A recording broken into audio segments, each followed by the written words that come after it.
2রা জানুয়ারি থেকে 5ই জানুয়ারি হুগলিতে বিশ্ব ইজতেমা হচ্ছে। মুসলিম সমাজের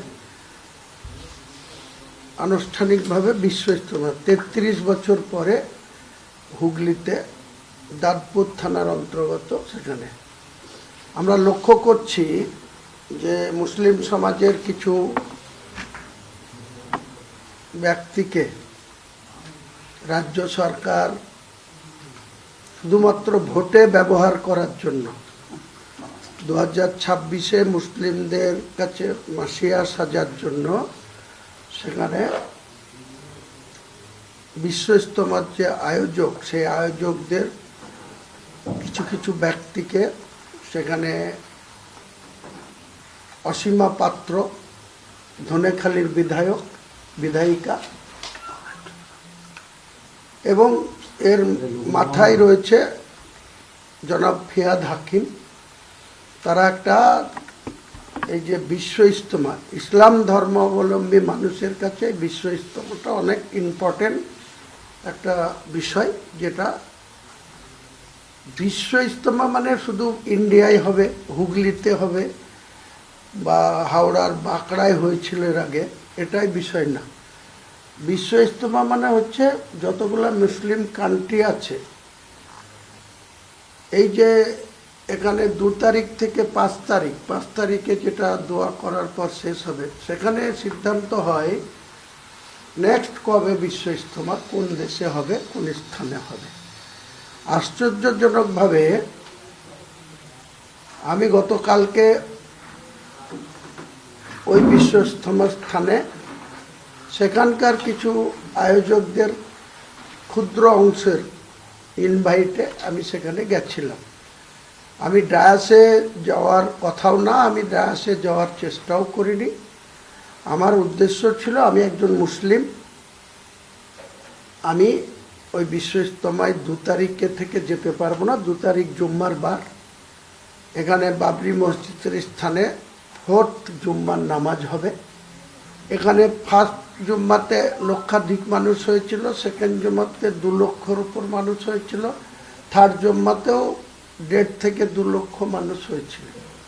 চতুর্থ জুম্মায় আগামীকাল কত মানুষ হবে সেটা কাল সময় কথা বলবে। কিন্তু দুঃখের বিষয়, কালকে যখন ওখানে পৌঁছাই, কিছু দাঁতপুর থানার ওই হাই রোড, যেটা জিটি রোড, সেই দিক দিয়ে আমি যাই বর্ধমান হয়ে।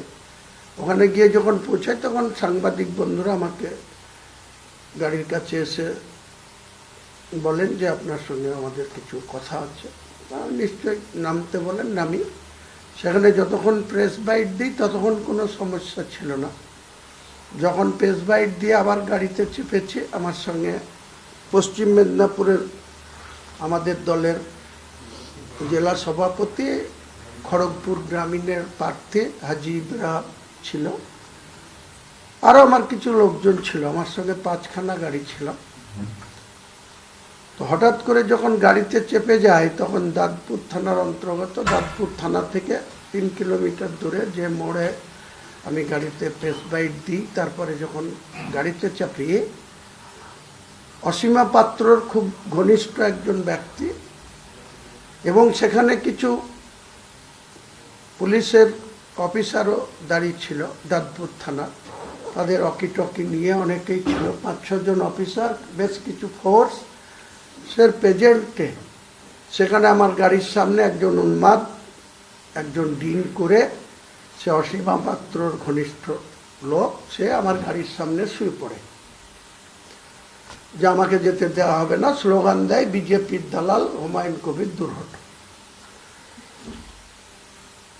এই যে নোংরামি বা তৃণমূল কংগ্রেস যে মমতা বন্দ্যোপাধ্যায়ের নির্দেশে জনাব ফিয়াদ হাকিমরা একটা বিশ্ব ইজতেমাকে যেভাবে মুসলমান সমাজকে তাদের পার্টির গতভাবে ব্যবহার করতে চাচ্ছে, এর তীব্র বিরোধিতা আমি করছি।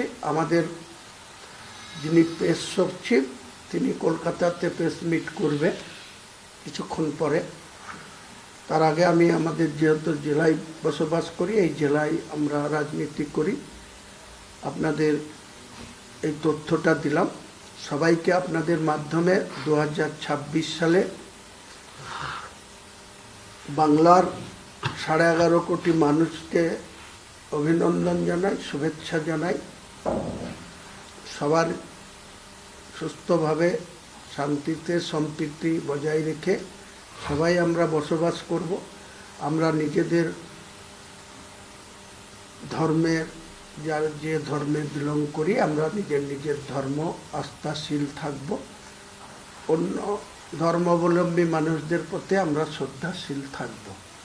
কিন্তু রাজ্য সরকার বা জনাব ফিয়াদ হাকিম বা অসীমা পাত্ররা যে আগুন নিয়ে খেলছেন, আমি তাদেরকে সতর্ক করছি, আপনারা আর 2 মাস ক্ষমতায় আছেন।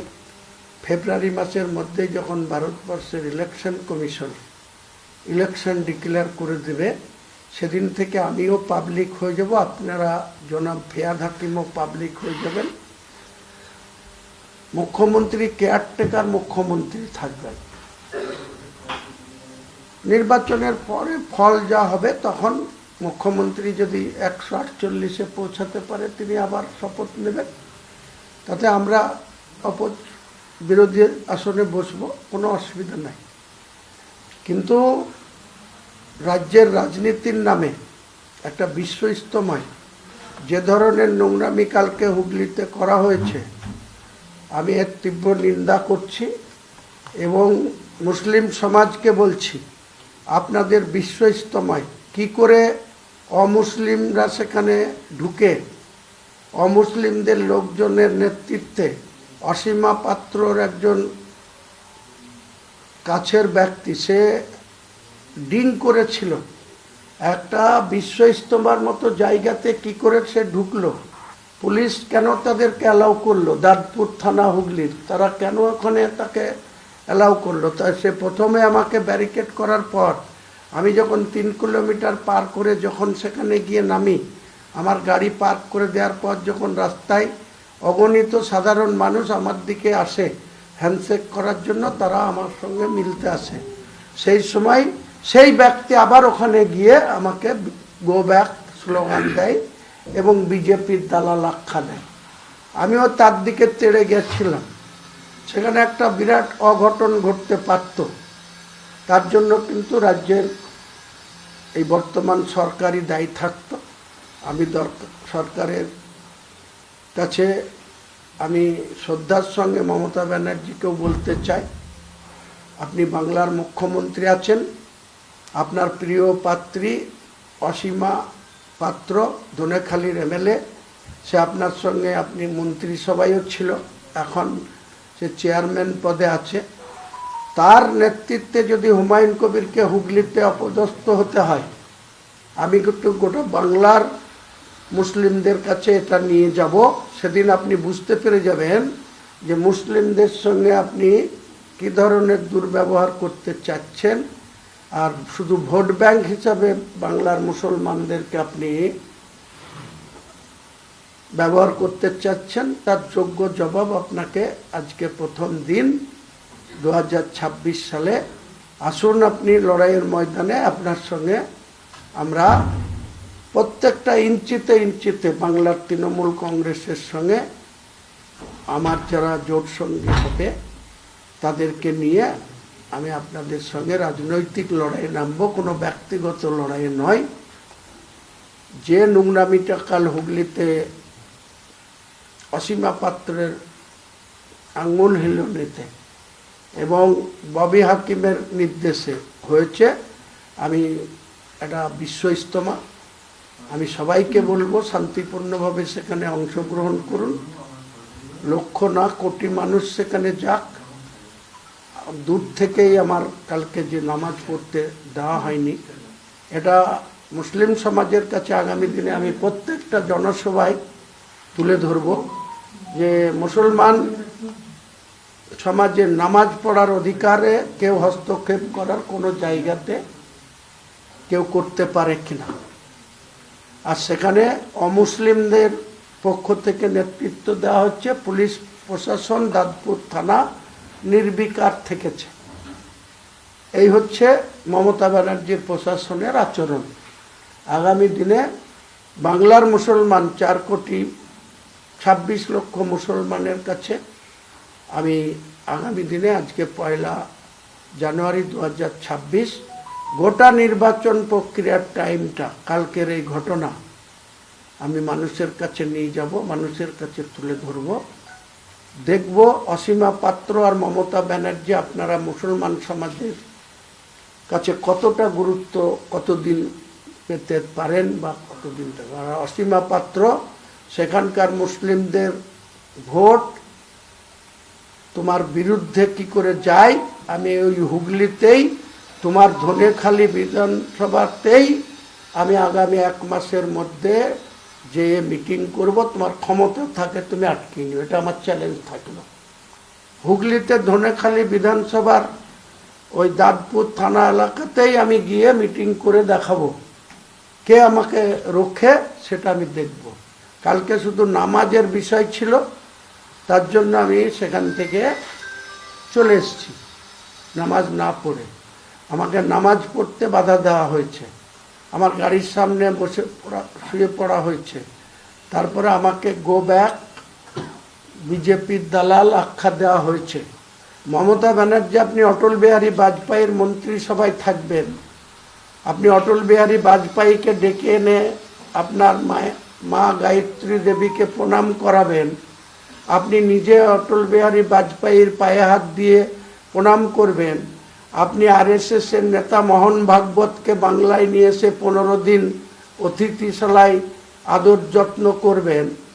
558টা যেদিন ক্ষমতায় এসেছিলেন, আরএসএস এর শাখা অফিস ছিল বাংলায়, আপনার নেতৃত্বে 14 বছরে 12,000 হিন্দুদের শাখা অফিস হয়েছে আরএসএস এর, আর মুসলিমদের সঙ্গে আপনি এই আচরণ করবেন, এর জন্য আপনাকে চরম খেসারত দিতে হবে। আমি হুমায়ুন কবির বাংলার মুসলমানদের কাছে আপনার আসল চরিত্রের কথা 3 মাস ধরে মুসলিম সমাজের কাছে আপনার এই চরিত্র, আপনার এই দ্বিচারিতার জবাব আমরা দেওয়ার জন্য প্রস্তুত আছি, প্রস্তুত থাকব। আর ধনেখালির এমএলএ অসীমা পাত্র, আপনার ক্ষমতা থাকলে আপনি আমাকে আটকে নেবেন। আপনার ধনেখালিতেই আমি ব্রিগেডের সবার আগেই ধনেখালিতে গিয়ে আমি সভা করে